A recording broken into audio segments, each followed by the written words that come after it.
হেদায়েত পাওয়ার 10টি উপায়, কিভাবে আল্লাহর হেদায়েত লাভ করবেন। বিসমিল্লাহির রাহমানির রাহিম। আসসালামু আলাইকুম ওয়া রাহমাতুল্লাহ। হেদায়েত আল্লাহর সবচেয়ে বড় নিয়ামত। ধনসম্পদ, ক্ষমতা বা খ্যাতি নয়, যে ব্যক্তি হেদায়েত পেয়েছে সেই প্রকৃত সফল। তাহলে হেদায়েত পাওয়ার উপায় কি? 1. আল্লাহর কাছে বেশি বেশি হেদায়েতের দোয়া করা। প্রতিদিন নামাজে আমরা পড়ি, ইহদিনাস সিরাতাল মুস্তাকিম, হে আল্লাহ, আমাদের সরল পথ দেখান। 2. কুরআন পড়া ও অর্থ বুঝে আমল করা। আল্লাহ বলেছেন, এই কুরআন মুত্তাকিদের জন্য হেদায়েত। 3. 5 ওয়াক্ত নামাজ নিয়মিত আদায় করা। নামাজ মানুষকে অশ্লীলতা ও গুনাহ থেকে দূরে রাখে এবং হৃদয়কে আল্লাহর দিকে ফিরিয়ে আনে।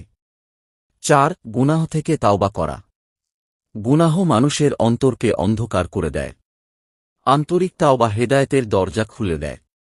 5. সৎ ও দিনদার মানুষের সঙ্গ গ্রহণ করা। ভালো বন্ধু মানুষকে আল্লাহর পথে চলতে উৎসাহিত করে। 6. অহংকার ও হিংসা থেকে বাঁচা। অনেক মানুষ সত্য জানার পরও অহংকারের কারণে তা গ্রহণ করতে পারে না। 7. ইসলামী জ্ঞান অর্জন করা। কুরআন ও সহিহ হাদিস শেখার মাধ্যমে মানুষ সঠিক পথ চিনতে পারে। 8. ধৈর্য ধারণ করা। পরীক্ষা ও কষ্টের সময় আল্লাহর ওপর ভরসা রাখলে ঈমান আরও দৃঢ় হয়। 9. বেশি বেশি জিকির ও ইস্তিগফার করা। আল্লাহর স্মরণ হৃদয়কে জীবন্ত রাখে এবং হেদায়েতের পথে সাহায্য করে।